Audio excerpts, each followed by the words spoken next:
আজকের এই দোয়া কবুলের গল্পটি অলৌকিক দোয়া কবুলের গল্প। তিনি একটা বিষয়ে দোয়া করেছিলেন এবং আল্লাহ সুবহানাহু ওয়া তাআলা তাকে অনেকগুলো জিনিস অলৌকিকভাবে দিয়েছেন এবং সেটা দোয়া করার সঙ্গে সঙ্গেই তিনি পেয়েছেন। তো চলুন দোয়া কবুলের গল্পটা শুনলে আপনারা বুঝতে পারবেন। নাহমাদুহু ওয়া নুসাল্লি আলা রাসূলিহিল কারীম, আম্মা বা'দ, ফাআউযু বিল্লাহি মিনাশ শাইতানির রাজীম, বিসমিল্লাহির রহমানির রহিম। আমরা সত্য ঘটনা অবলম্বনে বাস্তব মানুষের জীবনে দোয়া কবুলের গল্পগুলো আপনাদের সঙ্গে শেয়ার করে থাকি। আপনিও চাইলে আপনার বাস্তব জীবনে দোয়া কবুলের গল্পটি আমাদের সঙ্গে শেয়ার করতে পারেন, আমাদের চ্যানেলে প্রচার করা হবে। দোয়া কবুলের গল্প পাঠানোর জন্য আমাদের ইমেল আইডি ব্যবহার করবেন। আমাদের ইমেল আইডি হলো khalidhasan6695@gmail.com। এটা আমরা ডেসক্রিপশনেও লিখে দিচ্ছি। আজকের এই দোয়া কবুলের গল্পটি আমাদের চ্যানেলের একজন নিয়মিত ভিউয়ার্সের দোয়া কবুলের গল্প, আর এই দোয়া কবুলের গল্পটি আমি খালিদ হাসান আপনাদের সঙ্গে হুবহু পড়ে শোনাবো। দোয়া কবুলের গল্পটি তিনি আমাদেরকে ইমেলের মাধ্যমে শেয়ার করেছেন। গল্পের শুরুতে তিনি আমাদেরকে সালাম দিয়েছেন, আসসালামু আলাইকুম ভাইয়া, আশা করি মহান আল্লাহ সুবহানাহু ওয়া তাআলার অশেষ রহমতে ভালো আছেন। ওয়ালাইকুম আসসালাম ওয়া রাহমাতুল্লাহ, জি আলহামদুলিল্লাহ আমি অনেক ভালো আছি। তারপরে তিনি লিখছেন, আজকে আমার বাস্তব জীবনের দোয়া কবুলের গল্প শেয়ার করব আপনাদের সঙ্গে। এটা শুধু গল্প নয়, বরং আল্লাহর অলৌকিক সাহায্য।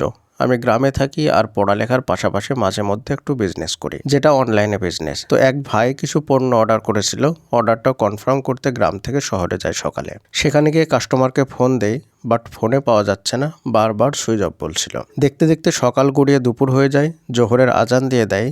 পাশে শহরের এক জামে মসজিদ ছিল, সেখানে নামাজের জন্য মসজিদে চলে যায়। ক্লান্ত শরীর আর মাথা ভর্তি টেনশন নিয়ে সুন্নাত নামাজে দাঁড়িয়ে যায়। সুন্নাত নামাজ শেষে মনে হয় আজান ও একামতের মধ্যবর্তী সময় দোয়া কবুল হয়। তাই আমি পূর্ণ ইয়াকিন ও ইখলাসের সাথে দোয়া করতে থাকি আর আল্লাহকে বলি, হে আল্লাহ, আমার সমস্যা দূর করে দাও, আমি অনেক ক্ষুধার্ত, যাতে তাড়াতাড়ি ডেলিভারি দিয়ে বাসায় যেতে পারি। মন ভরে দীর্ঘ সময় দোয়া করি, এতে অন্তরে অনেক প্রশান্তি লাভ করি। অবশ্যই দোয়ার আগে ও পরে কিছুক্ষণ আল্লাহ তাআলার প্রশংসা, দরুদ ও ইস্তেগফার করি। আল্লাহু আকবার। সত্যি ভাইয়া, যখন জোহরের নামাজ শেষে কাস্টমারকে ফোন দেই, তখন সঙ্গে সঙ্গে কাস্টমার ফোন রিসিভ করে এবং বিনয়ের সাথে নিজের গাফিলতির কথা বলে, তারপর আমাকে তার ঠিকানায় যেতে বলে। আমি মসজিদ থেকে বের হতে যাব, এর মাঝে দেখি আমার জুতা জোড়া পাওয়া যাচ্ছে না। হঠাৎ মসজিদ থেকে জুতা জোড়া হারিয়ে যায়, যা আমাকে আবার টেনশনে ফেলে দেয়, কারণ এই মুহূর্তে জুতা কেনা আমার পক্ষে সম্ভব নয়। শেষমেশ জুতা ছাড়াই হাঁটতে হাঁটতে কাস্টমারের কাছে চলে যায়। কাস্টমার আমার সাথে এত সুন্দর ব্যবহার করছে যে আমি কখনো কল্পনাও করিনি। আমার যা পাওনা ছিল তা পরিশোধ করেছে, সাথে আরো বাড়তি হাদিয়া দিয়ে দিয়েছে। আর হ্যাঁ ভাইয়া, সাথে একটা খাবারের বক্সও দিয়ে দিছে। আলহামদুলিল্লাহ। আল্লাহ তাআলা তার বান্দার ডাকে এভাবে সাড়া দেন।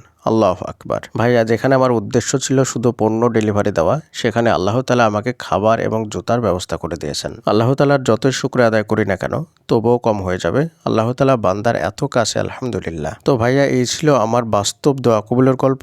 জানি না গুছিয়ে লিখতে পারলাম কিনা, আপনি একটু গুছিয়ে বলে দেন আর আমার জন্য খাস করে দোয়া করবেন, এবং আপনার জন্যও দোয়া রইল। আসসালামু আলাইকুম। ওয়ালাইকুম আসসালাম ওয়া রাহমাতুল্লাহ। প্রিয় দিনী ভাই, আপনি অনেক সুন্দর করে গুছিয়ে ছোট করে লিখেছেন। আশা করি ইনশাআল্লাহ আপনার এই দোয়া কবুলের গল্পটি আমাদের ভিউয়ার্সদেরকে দোয়ার প্রতি আরও উৎসাহিত করবে এবং অনুপ্রাণিত করবে। আপনাদের সকলের কাছে অনুরোধ জানাবো, আপনারা সবাই আপনাদের বাস্তব জীবনের দোয়া কবুলের গল্পগুলো আমাদের সঙ্গে শেয়ার করুন এইভাবে।